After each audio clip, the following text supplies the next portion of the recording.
and it is connecting as we speak.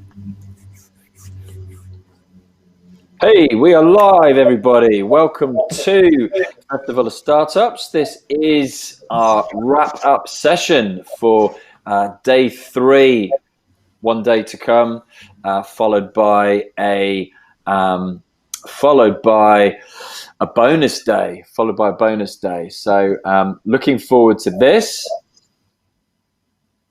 And can you still hear me? Because now I've had my screen frozen by Emmys. This is shocking. What's it doing? We can hear you, Alex. You can hear me. God, just so the tech, isn't it? The tech, you're on tenterhooks every day, wondering whether it's going to hold out.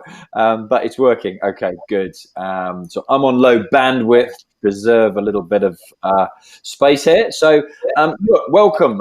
Thank you all for joining us again. If you've been with us throughout the day, we've had an awesome day today. We've had 4 sessions. We've also had some online networking before and after each session as well, back in the lounge. So well done if you've managed to do a bit of that as well. And then tomorrow, as I mentioned, we've got day 9, which we're wrapping up. We've got the Peter Jones Foundation, we've got Piers Linney, we've got all sorts of things going on tomorrow. And then we've got a bonus day on Friday. I've got Adam Kamani from Pretty Little Thing, co-founder from the Boohoo Dynasty on, amongst other things as well. So lots of good stuff coming your way. I'd like to welcome my namesake, Alex Elkins at City University of London, and also like to welcome my old friend, Sam Lehane, co-founder of Creative Jungle Company.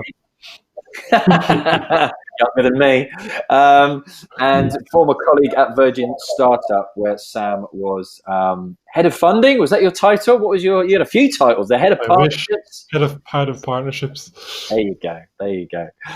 And I will let them tell you a little bit more about their journey in this uber colourful presentation that we're going to have, everybody. And look, if this is your first time, I'm just going to tell you a little bit about the platform to make this a little bit more interactive. If you've heard this a million times, apologies, but we are getting new people joining us daily. So right-hand side of your screen, you've got a bunch of tabs, emojis, conversation. You've got live chat there. So feel free to tap in. Let us know where you are watching this from. In the UK, in the world, wherever you may be. Probably not like Maui in Hawaii, where I was chatting to somebody last night for our last session. But we've got that button. We've also got below that the questions tab. So feel free to post in questions and I'll position them to the chaps. And then right down the bottom, if you go to the middle of your screen, you've got this delightful emoji tab as well. So let's throw some light bulbs at Sam and Alex. There we go. All right, so we are fully interactive here today, folks. Like I say, use this opportunity. Would normally be at a physical event. We were meant to be at Olympia in April, then we're meant to be at the NEC in October, and Sam was going to be joining us then. So use this opportunity. Look, comment, ask questions, and connect. Post up your LinkedIn profiles. I'm going to be doing the same. I can see we've already got an audience building up, people joining us by the minute, which is great. So, look, without further ado, I'm going to hand over to Alex and Sam, who are going to be talking about the explosion of more socially and environmentally conscious startups. Over to you, chaps. Thank you very much, Alex. What an introduction. And I have to give credit to Sam, really. He was the one that came up with the title. I think it pivoted around the word explosion more than anything. But it was worth it, I think, in the end. We've got people at the session, so we haven't totally failed yet. So welcome. Thank you very much for having us. It's 4:00 on the hump day, Wednesday. And we're going to be talking to you a little bit about what's going on in the world of business. And with a specific focus on socially and environmentally focused companies. So a little bit about me and Sam. You've already heard a tiny bit. You probably don't need to know much more about me, but I work at City University of London and head up entrepreneurship. And in a nutshell, we try and help students and graduates start businesses. And throughout that journey, we've always been passionate about helping them find their purpose in business too. You can see there's some other logos where I've worked before, some evil, some good, some I've started myself. So that's my background, mainly helping people found businesses. And I'll hand over to Sam to give you a bit more about him. So yeah, my background or my current role is working on Better Space, which Alex and I will chat through a little bit later on. It's a space for social entrepreneurs and change makers. Prior to that, I set up a couple of creative startups, Creative Jungle Company and MYO, which are all about making people happier through creativity and arts and crafts. And as Alex mentioned, I worked in Virgin Startup, which is Richard Branson's not-for-profit entrepreneurial arm supporting entrepreneurs all over the UK with advice, funding and startup loans. And Kamar Education is a social enterprise that's all about providing digital literacy skills to children across Africa. And I set up their UK operation a few years ago after quitting my job in KPMG. Whilst doing my accounting exams. So that's me. And you haven't looked back since, Sam. Okay, so I guess what could be useful is just a very quick run through before we kind of start and take a bit of a breath about what we're going to talk about today. Firstly, we'll run through a little bit about the economy, just very briefly to kind of set the stage for the explosion of more socially and environmentally conscious startups. Then we'll speak a little bit about the social impact landscape, which is large and vast and huge. Then we'll go through some kind of examples of the new wave of companies that are emerging and kind of go through lots of examples to kind of show you a potential pathway if you're a startup founder or if you work in a company. Then we'll do lots of practical tips. Why this is important now, we'll also run through, and then we'll have one key takeaway, and then do a bit of an introduction to the Better Space project that we mentioned, and then we'll have lots of time, hopefully, or we will have lots of time for a Q&A at the end. So feel free to pop lots of questions in the chat as we go through, and we'll kind of keep an eye on them and answer them. If you could and haven't done yet, we'd love if you could put your name and location in the chat along with your favorite social impact business, because we're always keen to learn what else is out there. But for now, bear with me, but let's just take a few deep breaths and I'll guide you through it to just relax a little bit and be a little bit more present. So if everybody could, we'll do this all together. Just close your eyes and take a big deep breath in through your nose. Hold it and exhale. Take a second deep breath through your nose. Hold. Exhale. Third one, through your nose. Hold. Exhale. And then a final one, big deep breath in through your nose. Hold. And exhale. Okay, so let's get cracking. So the first piece of this presentation is just about GDP, which I'm sure everybody's heard of. Generally, economies in countries are largely judged by if GDP is growing, everything is great. And for example, in the UK, GDP grew 12% from 2010 to 2017, yet there's tons of issues in the country and in the economy and climate change issues that are happening all around the world. So there's a lot of discussion at the moment around how countries monitor what they're doing, and there's a book called Donut Economics by Keith Raworth, which is really interesting to read around this, and it's basically measuring success of an economy by GDP isn't good enough anymore. There's a lot more to it, and a more holistic approach needs to be taken. To help with that, companies can be a force for change. So the little kind of vehicle on the left-hand side is to represent a company or a startup, and kind of as we go through this presentation, just try and think about how the company that you're involved in, or maybe the company you're trying to set up, how that and the resources at its disposal could be used for more good, and how it could positively influence people and the planet, as well as generating a profit so it sustains itself.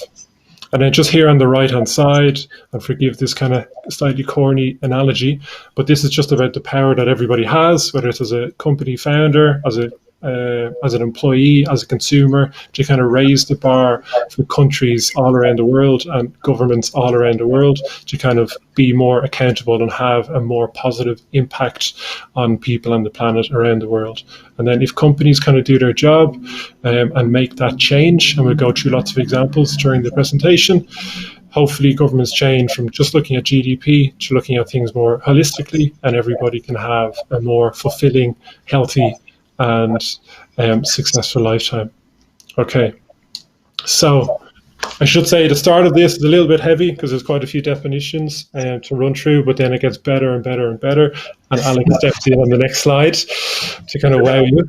But for this is, and for me, the reason I thought this might be useful to do is I'm relatively new to the role that I've been in. And quite a while ago, I worked in social enterprises and not-for-profits. Looking at the space now, there's so many things going on. And it seems almost every second business calls itself a social impact business. So here, I'm just going to very quickly run through, and as we go on, we'll go into a couple more of these points more deeply, but just to go through at a high level what each of these things mean very quickly to provide a little bit of context. So B Corp or B certification is essentially like a fair trade certification for companies. So kind of it's a, and we go into it in a bit more detail in the next slide, but it's basically a stamp that the founders and the people that run those companies really have a focus on making sure that they're socially and environmentally conscious with everything that they do.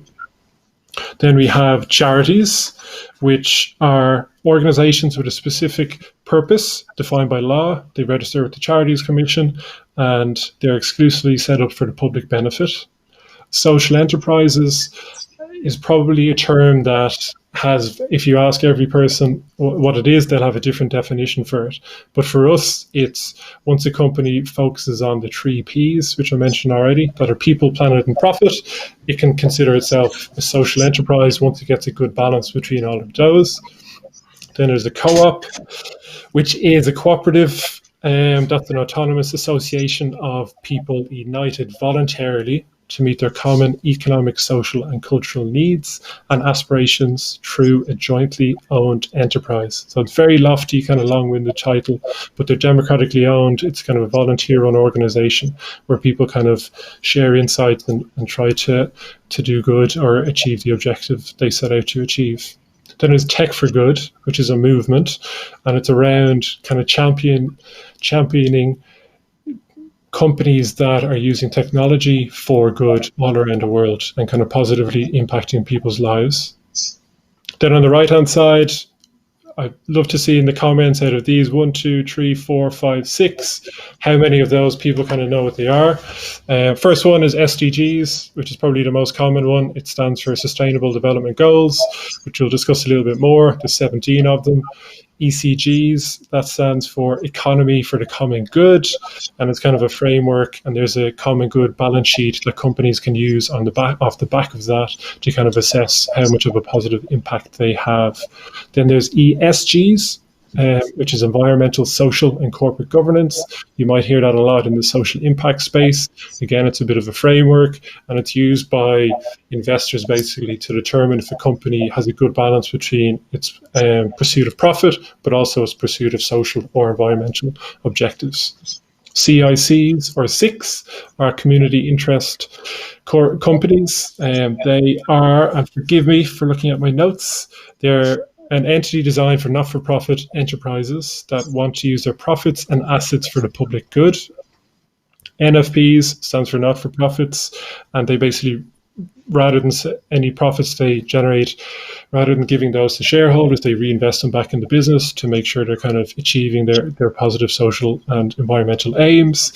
And then there's the 3 Ps, which we've mentioned: people, profit, and planet. And we'll delve into that a little bit more a little earlier or a little later on.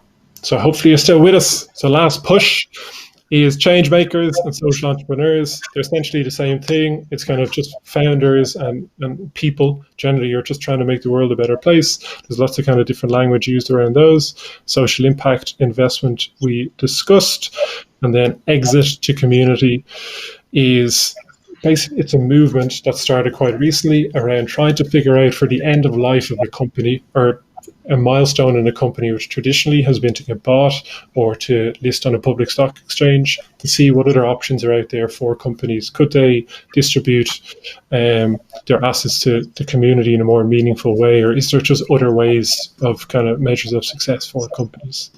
And then the final two is zebras, which I found out quite recently, it's basically the for good equivalent of a unicorn. So it's kind of a high growth, fast tech business that has a real for good purpose behind it.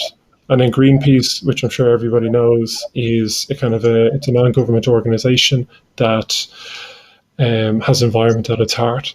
So that's kind of very quick run through, but as you can see, there's just lots of things going on. It can seem a little bit fragmented. There's lots of different terminology.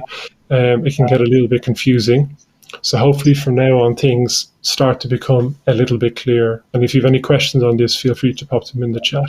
So back over to Alex for the next slide. Great, thanks, Sam. See, this is what education's done to you now, Sam. You've become a teacher. With the acronyms and everything. So I think Sam has given a really good foundation as to what's out there, and these are all open communities, networks, frameworks that you can use if you're already a business or if you're looking to start one, or even if you work within a company, you'll probably see signs of some of these creeping in, especially the Sustainable Development Goals. These were developed by the UN as a matter of priority to make sure that the planet didn't die in the next 10 years. And they focus around certain topics. And if you aren't familiar with them, then go to the UN and have a look at the Sustainable Development Goals. They're pretty much everywhere at the moment. And it's a pre-made framework for anybody looking to inject good into their company or just think about how you can help the planet. And I know it sounds a bit like we're going a bit hey man on this, but these are actually high priority, not just from the perspective of planet and people, but the way in which we conduct business and how we inspire the next generation as well, because we've right royally screwed them over a bit with the state of the planet. Anyway, on a more positive note, these are brilliant structures and things that you can be looking at and to consider. B Corp is huge in the US and it's expanding here. And we'll talk about a few of those examples, but a great network. And it's something that commits your company to putting your shareholders as an importance in your company and delivering profit at the same parity as people and planet. So it's in equal measure. You're there to deliver profit, but you're also there to make sure you're not doing any harm to the world or reducing opportunities for people. And as Sam's already talked about, Tech for Good is a brilliant network of, you probably don't link tech too much with people doing good in the world, given the incumbents. But most of the new emerging tech companies are there to try and bridge gaps between those who can't find employment and those who can, privilege and that type of thing, and also trying to help the world. One of my favourite ones that I found recently is Ecosia, which is a search engine. For every time you do a search, their revenue goes to planting a tree. We'll put that in the chat, but really interesting company. And it doesn't take much to do good from business. And as Sam mentioned, impact investing. So you've heard of VCs. Piers Linney will probably talk about that. But the trend is now that venture capitalists and investors are looking for more than just a company and their profit. All right, some are still looking for just profit, but they want to see purpose and longevity as well. So impact investors are those that care about that, and that's part of their investment model. Right, I think we can go to the next slide unless I've missed anything, Sam. And the last thing was just Zebras Unite, which is it's a community started in the US, but there's a London chapter that is all about kind of fostering what it can look like to be a fast-growing, generally tech startup, but one that has kind of good at its core. So we've seen lots of companies emerging and now trying to do good. And this is very much an example of the old way of doing things. And Jeff Bezos has committed a huge amount of money donating for his climate pledge, and investing lots and lots of money in trying to make Amazon and other companies greener and saving the planet. However, his mission didn't start that way. His original idea was that he wanted to sell books on the internet. That was it. He hadn't at that point considered the impact of logistics and what his company may be doing to the world in terms of electronic waste, logistics, CO2 in the air. So now it's taken him, I can't remember how long the company's been around, for 15 years or something, that long to finally pledge. I mean, it's a large amount of money, but it's sort of at the end of his journey rather than at the very beginning. So, sorry, next slide, Sam. We're now seeing, or you may have heard of this term, greenwashing, which is where a company is typically spending more on the marketing and that portrayal of them being green and good for everything, for people and planet, rather than actually embedding that in their business model. And these are brilliant examples. Even the colour green will help sell things, even if it's a highly toxic chemical. So dress it up in green. That's a good tip for anyone who needs to sell some products. And things like, nappies, incredibly wasteful resource, but slap a bit of green on it and a smiling baby and it'll probably sell a few more than the normal ones. So greenwashing is what you may be labelled as if you try and say that you're doing more than you actually are. Now, Brewdog's a really interesting example. Who here has heard of Brewdog? Be interesting to hear what you think about Brewdog as well, because they're very vocal, especially James Watt, who is the one on the left there with the drink punk, kill carbon. But if you have any comments, please put them in the chat. This photo is part of their campaign. Sorry, Sam, if you don't mind. Oh, sorry. Okay. That's all right. They are very, very motivated, and James Watt does get a bit of a bee in his bonnet about certain things, and he's very, very passionate. And it's probably why he's built one of the world's biggest craft beer companies. They are a unicorn, which in that sense is defined as a company that's valued at over $1 billion. So great beer, really good story, really good leadership. And as part of their mission to become a better company, they've now embarked on this journey to become carbon negative.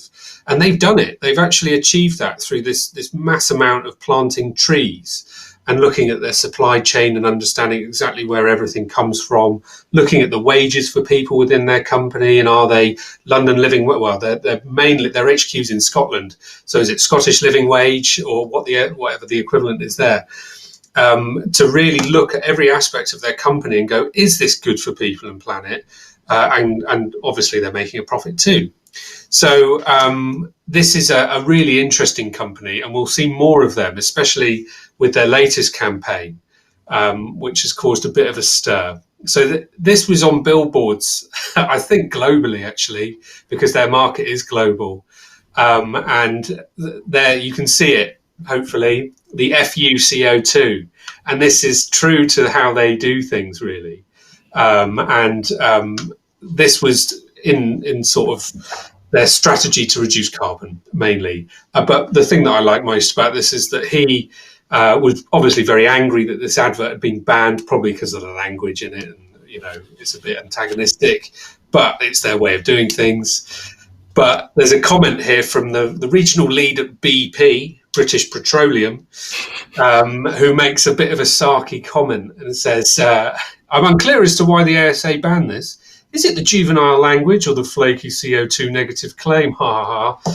And then James Watt, don't ever challenge James, unless you'll probably get more followers this way, because he's got a huge amount. But his response is just gold. And I'll just pick out my favourite bullet point that he responds back with. Wow. Having your sustainability credentials criticised by BP is like having your empathy criticised by Darth Vader. Fantastic. So anyway, there is a movement with slightly younger companies, and it does take from the leadership to build that into the building blocks of the rest of the strategy. Right, next slide, I think. And we've talked a lot about all of those different types of company. And I think the important thing to mention is that they aren't charities. they are for profit. They may have a linked charity, or they may donate a lot of their profit to charity, but they function as a for-profit business. Some of these you'll know, and some of them you won't know. One of the big names on there is Patagonia, and they were doing this years before most of the others. So they started, I think it was in the early 80s, maybe a bit earlier actually. They used to make climbing equipment, and then it evolved into garments and things like that. But Yvon Chouinard, who was the founder, was passionate. He was probably more in line with a bit of a hippie back in the day, and was so passionate about the planet. He wanted to make sure that everything they made could either be repaired, reused, sold on, and came from sustainable materials. And that's their dedication in terms of their business model. They make sure that happens throughout all of their products. And they've even got, you can send, if you've torn a Patagonia garment, or it's, you can't wear it any longer, they will repair it for you. There's a few guarantees on that, I think, but it's a totally it's a profit loss model, but they do that because they want the sustainability for those products. And I'll just pick a couple more. Toastale, because they're one of my favorites. They make their beer from excess bread. So lots of bakeries, they started their journey with looking at all the bakeries in London and seeing how much bread was wasted because of the shelf life. If it wasn't sold in a day or two, then it would just go in the bin and probably go to, maybe composted or something. But is there a better use for that? Turns out you can use bread in the brewing process. So they've started this amazing line of beers, which you can see in every supermarket now, I think. I think they're in every supermarket. And they use this process, and it's an open source process. And now home brewers can use the bread brewing process at home too. They're totally open about that. But the remarkable thing about their business model is 100% of their profits go to preventing food hunger poverty. So for anyone who may miss a meal at some point, they donate meals. And then my last one, I think I'll pick out Olio, because this is such a great app and easy to get onto straight after this. Is if you've got something in your fridge you're not going to eat, what would you normally do? Throw it away, probably. Maybe not even in your food waste bin. But now you can just offer it to somebody local to you and they will come and pick it up. So you're preventing that food waste. The big challenge with food in general is that the world wastes a third of everything we produce. So that's a global stat. So Olio are setting out to change that. And they do make money as well. They have commercial partnerships to reduce companies' food waste. There we go. There's a load of other brilliant companies on there, which you can go away and have a look at. You might already be a customer. 2 points before I go on to the next slide. Just on this is referring partly back to the Brewdog example. You'll see in this space that companies that kind of lay down the intent that, okay, I'm going to be as socially or environmentally conscious as I can be, they almost put themselves up on a pedestal for, in this example, for companies like BP to kind of try and knock them down.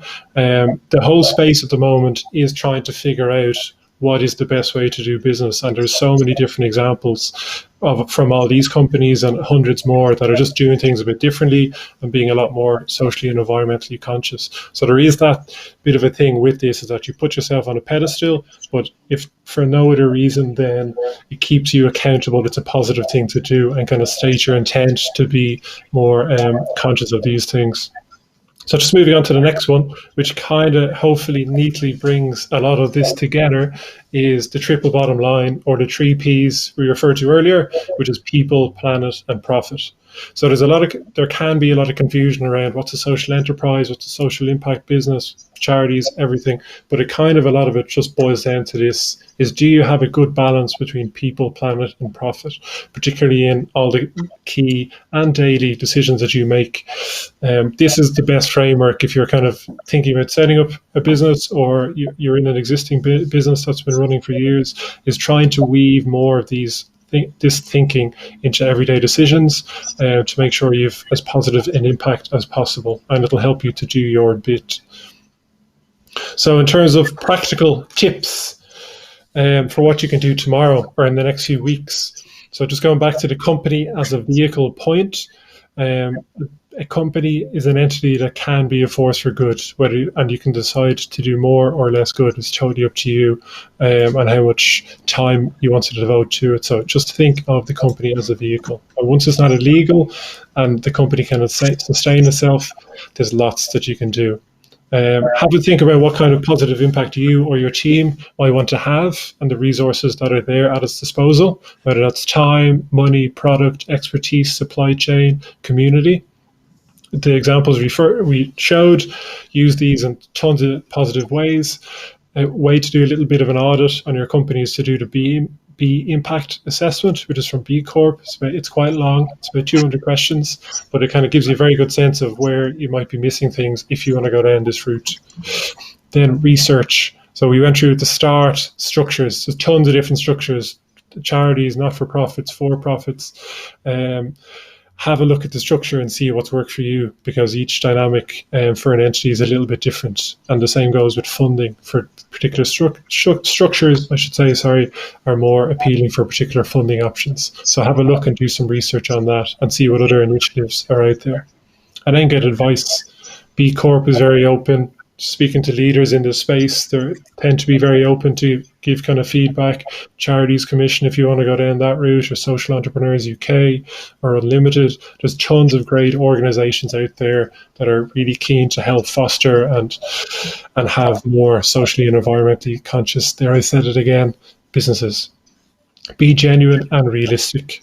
So B Corp has a motto, no margin, no mission, which I think is a really good way to think about it, that if the business fundamentals aren't there, it can be very difficult to think long term. So kind of you do, especially at the start, need to focus on your margin and making sure you have a company that can sustain itself and do as much good as you can at the start, but you can always weave more into it. And many of the examples we went through, like Brewdog, they wove a lot more of this into it as they went along. These three things in terms of creating a movement, so kind of getting very clear on what you might like to do, being open and being open-minded to kind of tweaking it and evolving it and getting feedback if you're on that pedestal, and kind of adapting and kind of involving your community as much as you can, whether it's suppliers, stakeholders, employees, will help you to create a movement. And a movement has a kind of a ripple effect on the economy. It'll get governments thinking a bit differently, and it'll just have a wider impact with what you're trying to do. And then we suggest slowly making it happen. This doesn't have to be an overnight thing. It could be you do one small thing tomorrow, reassess in a couple of months, and then evolve it and keep growing. But just slowly kind of make it happen and really bring those 3 Ps, people, profit, and planet, into your regular decision making. And then it's all about keeping it happening. And kind of a great way to ensure that happens is to continue learning and getting involved. There's the book Donut Economics. Be More Pirate is a great book, great collective. The Do series by, is it David Hyatt, Alex? Yeah. Behind that. Let My People Go Surfing, the LMPGS, is from the Patagonia founder. It's an amazing book about taking care of your employees, taking care of the planet as you go with your business, and there's lots more resources. So feel free to, if you've anything particular in mind, drop it in the chat and we'll try and get back to you. So that's kind of a bit of a distillation on some practical things you might want to do. Now on to why we feel this is important, Alex. Yeah, not to get on the bandwagon again, but it's a great opportunity to positively influence things, and it has lots of knock-on effects as well. As you see the next generation, so we work in a university and we're working with younger people a lot, and what we see in terms of trends is that they want to buy into those brands that are helping a cause. Tom's, for example, Patagonia is a huge one, but we see lots of people wanting more from a brand than just high-end labels and things like that. So it's really interesting in terms of what's coming through, and that will influence. One of the other tips there is your hiring culture. So people want to work for a company now that just isn't just about the product or the service, but is also about that overarching purpose within. So it will help your hires, especially if you're competing for a candidate and your company has this purpose and theirs doesn't. It's likely they'll go for yours every day of the week. So it's great to have that and express that in your company culture. There's also, you'll feel better about what you're doing. You may feel stressed a lot of the time at the moment. But one of the challenges that a lot of founders have is that they've got a passion for a cause and they've got, a business that they're running. But having those two things together really helps in terms of the positivity around, right, you're doing this for a cause and, the profit is coming and you're helping all of these people, or you're saving, however many trees or whatever it might be. So it is a feel-good feeling, not to be selfish about it, but it does help in terms of your own well-being whilst you're working for a company. Trust me, I've worked at some poor companies before. Anyway, customers. So I did talk about greenwashing, and you can see people are trying to ride on this bandwagon. Just slap a vegan label on it, or vegan batteries or something like that. It doesn't quite. I haven't seen that one yet, but I'm sure someone will. But it does help in terms of people seeing your products and going, yeah, I want to buy into that because it's better than the normal run-of-the-mill product. And all of those brands we showed you earlier, people are swapping energy companies for Bulb because it is more ethical. Renewable energy sources, that's where the energy is coming from. People are switching mobile phones to Honest Mobile, for example, because of their they have a policy in terms of they are trying to give 1% back to the world. So it really helps in terms of if you're making that decision as a consumer, you're going to choose one that's better for people and planet than just run-of-the-mill, whatever it might be, the vegan battery thing. So the other element of this is B2B. So if you're a B2B company, you will have probably already had to compete in a tender process or pitched your company, and you will have had to address possibly social value and how you're going to deliver social value against all of your other customers. And we've been through this process recently, even as a university, we're competing for funds and things like that. And we have to demonstrate the impact that we will deliver if we win that funding. But 5 years' time, I think everything in every tender or any way in which you might have to compete for a contract will ask you, how is this good for the planet, people, or, society? So it's worth bearing in mind now, especially if you're a B2B. And then investment. There's loads and loads of boom in terms of the investment coming in at the moment, focusing on impact. And you're even seeing arms of some of the huge ones like Sequoia Capital, who were one of the early ones in Silicon Valley, looking at impact investment and looking at those zebra type companies rather than unicorns. Mind you, they've got loads of money, so they can look at both at the same time. But it's a real trend. And if you are a social enterprise, then you should look at companies, investment companies like Clearly So and Mustard Seed, who dedicate money just for social enterprises and social impact companies. So there's a lot of benefit to be doing this as a business in itself, but also for you and your customers too. And just one point I'll add to that is it has to be genuine, because you will be called out. It has to be genuine, and it has to flow into the decision making that we kind of discussed earlier and be a regular kind of thing that you're conscious of. You can't just pretend, because it'll have a very negative impact on what you're doing if you do. Yeah. So, and one more thing to just add to that again, the genuine point, you'll see CSR policies or corporate social responsibility. And that is very much an add-on to some companies, a bit like my Amazon example. But you'll see a lawyer's firm that have one of the biggest incomes probably in the UK. And they send their lawyers out to clean a canal. And that ticks the box. They're doing good for the canal. When in fact, these are massively well-trained, well-paid lawyers who could be helping people who need the help of a legal rep. So there's also, making sure that your commitment to this is actually in line with what you can deliver. And it's not just painting a shed for the local community centre. Use your skills in a genuine way. Sorry, I had to add to that, Sam. That was good. Off the cuff, I love it. So there we go. Sorry, I left you hanging there for the main bit.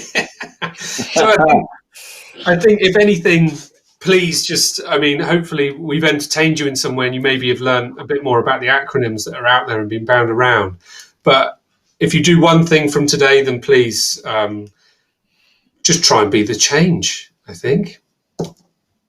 Yeah, and use the influence that you have as a consumer, as a startup founder, as an employee, as a community member to just make things a bit better for the generations that are to come. Otherwise, Greta Thunberg's going to come and get you. Exactly.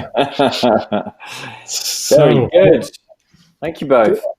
The next little bit that we'll very quickly blast through, and then I'm sure there's lots of questions. Oh, yeah, cool. Q&A, but this is just a bit more about the project that Alex and I are working on for City, University of London. It's called Better Space, and it's the new place launching in March, April time next year that'll be supporting and build. It'll be the new place where new ways of supporting and building social enterprises will emerge. There'll be inspiring, affordable co-working incubation space for digital and creative people, for founders striving to make a positive social impact through entrepreneurship. There'll be focus on supporting underrepresented founders, lots of programs to kind of help them, and it's trying to close the gap a little bit between the kind of fast-growing, really scaling tech startups and the social and environmental impact space built around the pillars of social and environmental impact. Said it again: people, productivity, creativity, and well-being. And this is definitely the very end, but this is just a quote. And if you want to help, feel free to reach out. There's contact details in the next slide, but this kind of sums it up. It's from Shamal Easel, founder of Change Please, which is a community interest company that literally helps people out of homelessness. One coffee at a time is their motto. They train homeless people to be baristas, give them employment opportunities, help them find housing, get bank accounts set up, really like in a practical, tangible way, helps people out of homelessness. So, one of my favourite humans. Yeah. I love Jamal. He's a top guy. So it's just a case of letting people know that there's another way of doing it, and hopefully we've kind of shown you some examples and some tips to help with that. So without further ado, over to the Q&A. Great. Thank you both very much indeed. Thanks, Sam. Thanks, Alex. Here's a question for you. If Darth Vader started a business, what would he go into? That's a question to both of you. Yeah, empire building wasn't his thing in the end, was it? So, was it? Yeah, he's quite a good swordsman. Maybe he'd start an academy for young swords people. Yeah, we use cans the metal aluminium from cans to make swords, maybe. But he crushed them with his mind as well. He could, instead of choking people out, he could do it that way. Yeah, good. Yeah, he wasn't going to be working with Patagonia, that's for sure. Yeah, he'd probably work at BP, actually. He might just have or maybe look at presidency for a major country. I don't know. Yes, exactly. He could give Trump a run for his money. Yeah. That was good. Very good indeed. Very good indeed. And I love I did see the Brewdog. What's his name again? James Watt. I did see that post on LinkedIn, and I've followed him for a little while this year, probably because he's been putting so much stuff out that they've been doing, with their drone deliveries during lockdown and all that kind of stuff. And they're actually expanding, weren't they? When most pubs were, contracting, they're actually expanding. But he gets a lot of interesting comments in the comment section. He's quite divisive, isn't he? Figure. Hugely. Like you say, they've expanded. They've got 2 hotels now. One over in hotels. One opening in Manchester, and then there's one over in Columbus in the US. Mm-hmm. But hugely successful. They were one of the first crowd-cube companies as well to raise successfully, and they've just done loads and loads. His book's pretty good. I can't remember the name of it, but it's titled as you'd imagine. I think it's like FU Business or something. So he is quite impressive. And I think one of the other things to mention about this space, I can see we haven't got any questions, I don't think, at the moment. So we can start chatting until you cut us off, I suppose, or go and have a cup of tea. Is that this space is really, really open and thinks more about diversity and inclusion. And I can see that we're 3 white men here at the moment, but in that area, they've thought a lot more around diversity, inclusion, and how they open the doors to those that wouldn't normally access opportunities. And that's something that we're working on with Better Space in Islington. There's this term called employment poverty, where you've got people in your region who've got the skills to do the jobs, but can never access them through, privilege and nepotism and things like that. So one of the ways in which these companies achieve better diversity is that they go, right, okay, we need to be diverse because there's, huge amounts of research that proves that you should be a diverse company. It helps with thinking, problem solving, and the rest of it.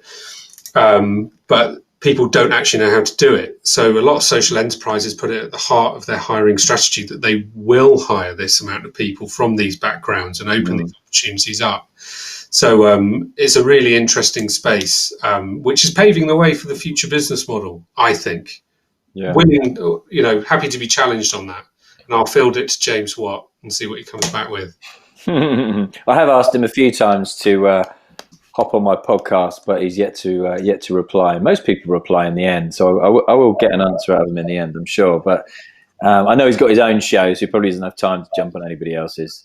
So interesting to know, like Alex and Sam, your background at Virgin, you probably reflect this as well. But when do you think that this generation of new business founders actually started caring about something other than profit, about the bottom line, when they're purchasing things from a business, that it's not necessarily the cheapest product that they're interested in, or it's not the label that they're buying, but it's actually their for want of a better word green credentials, as you were illustrating the point with like the green Coca-Cola can and things like that, and if you like green McDonald's, don't you, and all this kind of thing. So always makes me laugh.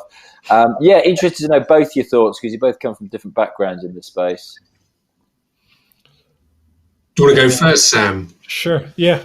What springs to mind is I'm not quite sure what the tipping point was. I'm sure there was a couple of things that happened, but definitely just seems in the last 10 years, it's just been a surge and a wave from consumers in particular around all this, that they'll only work or only seek to purchase as much as they can from kind of a socially or environmentally conscious business.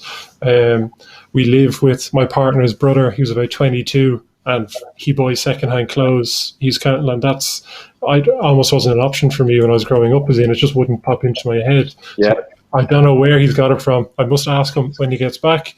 But also similarly on that point, when I was setting up MIO about 4 years ago, the creative startup, I was looking at B Corps as an option and to see could we do it at that point. And it just wasn't really a thing in the UK. There's over 400 of them now. And I imagine back then it's probably 40 or 50.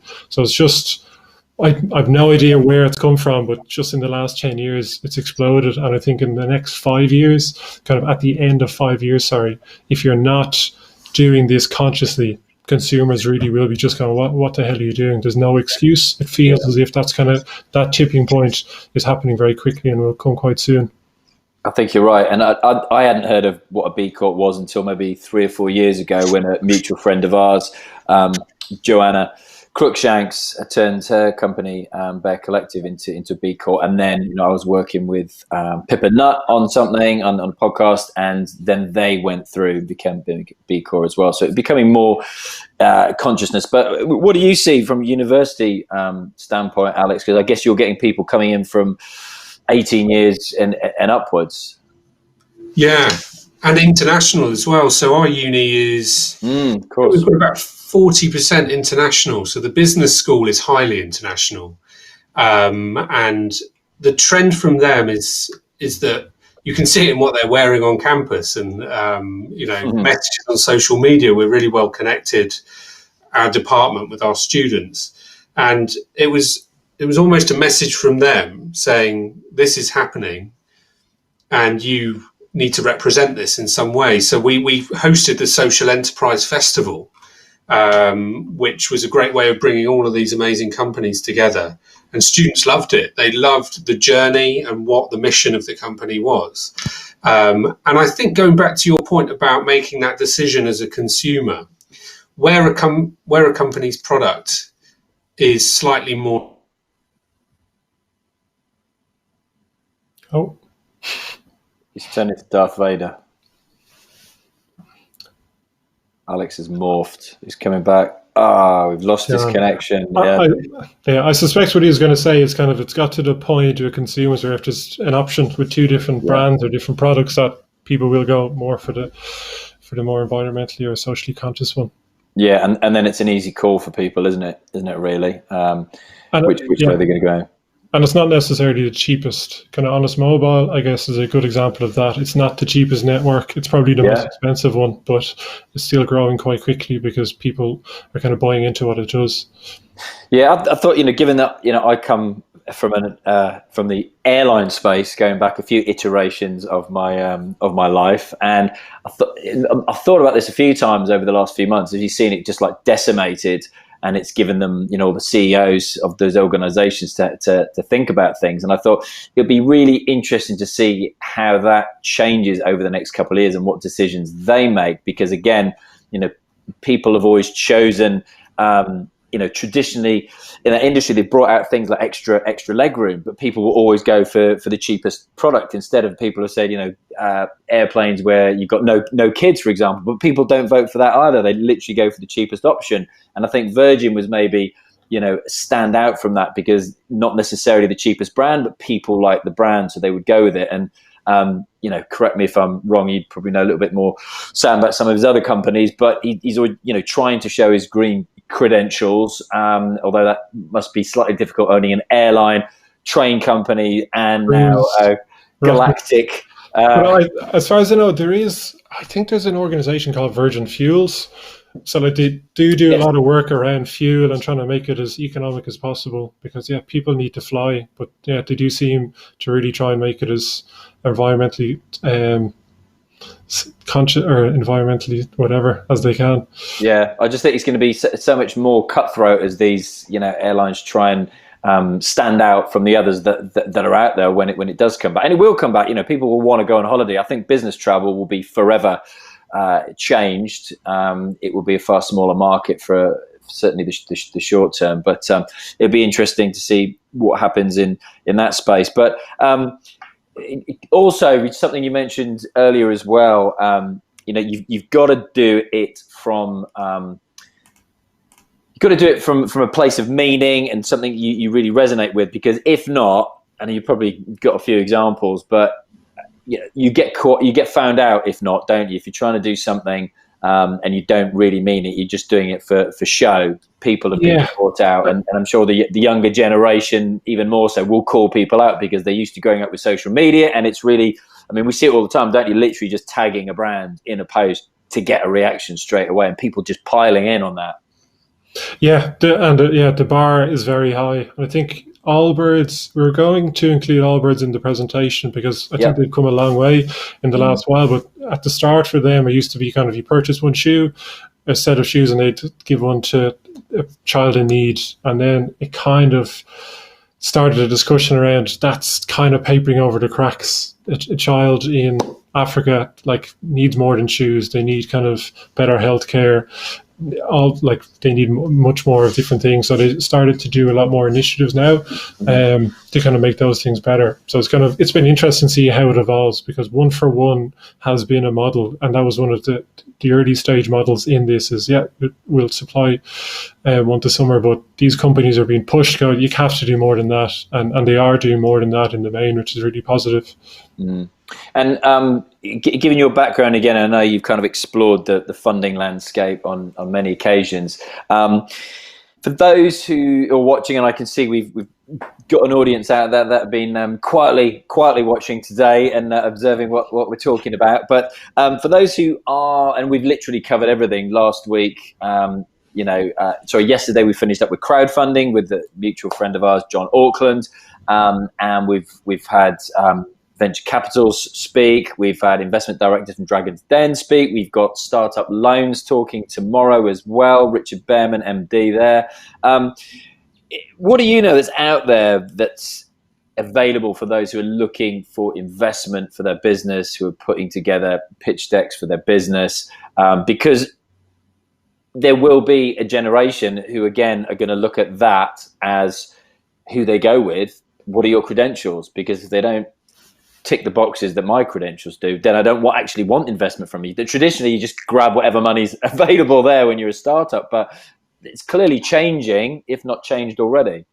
I guess on that point, again, I think a lot of people do think that if they are setting up a social impact business, that lots of funding options are kind of not available to them, but that's not the case. It obviously depends on what kind of structure you go with, but kind of crowdfunding that you mentioned is a great channel for this, whether it's crowdfunder or Seeders or Crowdcube. VC investment, we mentioned it earlier, or social impact investment, is nearly a third of fund managers want a clear social impact in the investments that they make, which is huge. It's like $500 billion is kind of being devoted to that. So like there's the real high level stuff is available. There's the crowdfunding element, and then things like startup loans. There's local government grants can be available, whether you're for profit or not for profit. So there's a lot out there. It's not that you have to do good and be a charity. You can be a for-profit business and get access to all types of funding, which is really good. That is. A question from Samantha at findingstartups.com, which I will ask Alex and then pass over to Sam while he has joined us, taken out by Lord Vader. So she asks, when eco-conscious entrepreneurs create a sustainable business model, is there some sort of framework they need to consider? Great question. There's a lot of material out there. If you're at the beginning of your journey, look at what B Corp does in terms of what it asks you to do in order to get that certification, because you can use that as a framework, even if you're not big enough or you haven't got the resources to commit to a B Corp right now. The framework is there for you to look at. There's also the social enterprise mark, which will give you another framework too to look at and benchmark against. And then there are more specific ones, especially around sustainability in circular economy and things like that. So companies like Finisterre, which is a Cornish company, make good clothing out of circular type material. They talk a lot about what they do, and they host a lot of free events around how you can build that into your own business model. So it's worth following a lot of the companies that already have this, because they want other people to follow suit, and do the same thing. So Finisterre is a good one. Hyatt Denim is another one. Patagonia, obviously. There's quite a few out there now. There's one in Bournemouth, Alex, passenger clothing. So for every T-shirt, I think they plant a tree and they become carbon negative now, based in the New Forest somewhere. Okay. Yeah. Interesting. We've all got these big dry robes when you go surfing, swimming. So we're doing all this, outdoor wild swimming that I started during lockdown on June the 1st, and we're still going strong today. But we all got these big dry robes, and my friend got one the other day, and I think ours would go up with a lighter, and they're not cheap, I think mine would go up with a lighter, like in flames. But his one has been made with 150 plastic bottles, and I'm like, how the hell did they do that? And I can't remember the name of it, which I wish I could remember. It's Charlie, somebody, but he's like a pro surfer, and he's brought out his own range. And I think something like that is a USP. It's going to make you stand out from Dry Robe or North Core, which is like the two biggest names in that industry as well. So, and he made that decision to buy that. Again, it's not cheap. It was something like, I don't know, 120 quid or something just for this dry robe that you probably put on for 20 minutes a day. But, that's a big industry. And those names you mentioned are all in a similar space. Maybe he smoked a lot. Maybe that's the issue. He wanted to make sure. Yeah. Surfers, He actually did bizarrely, he did the website for Finisterre, their latest website, funnily enough. So there's a connection there without even knowing it. Well, look, we've hit 5 o'clock, so thank everybody. Do you want to finish up maybe with something everyone can take away, and maybe part of that can be talking about the space that's going to be. So April, you reckon, is that on target given everything that's happened? Yes. Yeah. Who knows? Yeah. We're going through the contracts at the moment, so hopefully April. Yeah. I think when I dropped out, it looked like you dropped out and I kept talking, so I thought I was saving the day, but I was actually just talking at the screen for ages. One of the things I mentioned in my monologue was that they should follow Better Space on social media, so LinkedIn and Instagram, because we'll be doing a lot of open events with founders of some of these companies and some how-to workshops and things like that. So get following when you can. Yeah. Yeah, and I know a large part of our audience is London, and a large part of it is Birmingham, certainly because that's where we've had our live events before. So that's a good call. And you're, I think you said Islington, didn't you? Sort of like north west London, am I right? I think yeah. EC1, the most popular postcode for startups in Europe. Not that far from Arsenal, I believe, either. That's a shame. Yeah, such a shame, isn't it? Such a shame.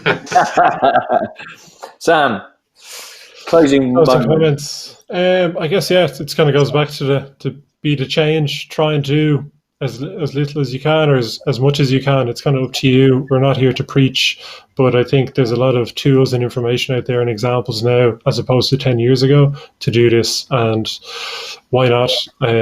You get lots of warm, fuzzy feelings, as we mentioned, regularly, and there's so many benefits to it to make the world a better place in the long run. So try to be the change if you can.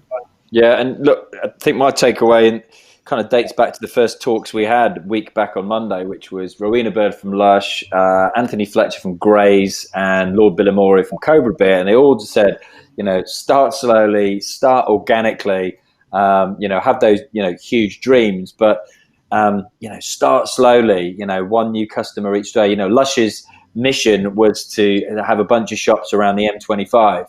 Imagine if they'd stopped there, and now they're getting, putting all their soaps. They had a ship come over from Portugal with a load of cork, and they were putting their soaps into this cork and just getting rid of all of that, nasty, probably 2 layers of packaging that would normally come with a bar of soap from a supermarket. So, and now they've got, I think, 1,000 shops, and it's a unicorn. It's $1 billion business. So it's amazing what you can do if you start small. And I know here at the Festival of Startups, we've got lots of solopreneurs, lots of SMEs watching. So good luck, everybody. Thank you for joining us once again, Alex and Sam. Thanks for having me. You are very welcome. And we're back tomorrow. We are going to be back with the Peter Jones Foundation, I believe, are going to be kicking things off at 12 p.m. tomorrow. So we've got a bit of a Dragon's Den style pitch fest with 4 startups, 4 students, actually, who are going to be pitching there. We've got a bunch of judges, and then we've got Richard Behrman from Startup Loans. So again, last kind of chat all about funding, and Sam will know my background, likewise Virgin Startup, 3 or 4 years as well. It is one of those early starting points for people looking to get mentoring and funding and advice. So lots to chat about tomorrow. Then we've got Piers Linney at 4 p.m, former Dragon's Den investor.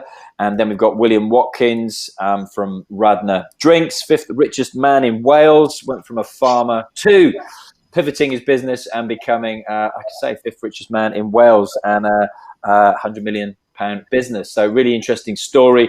Hope you can all join us for that one, and stay in touch, chaps. Thank you once again.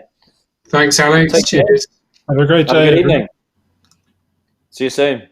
Thanks. Exit button, bottom right hand corner of your screen.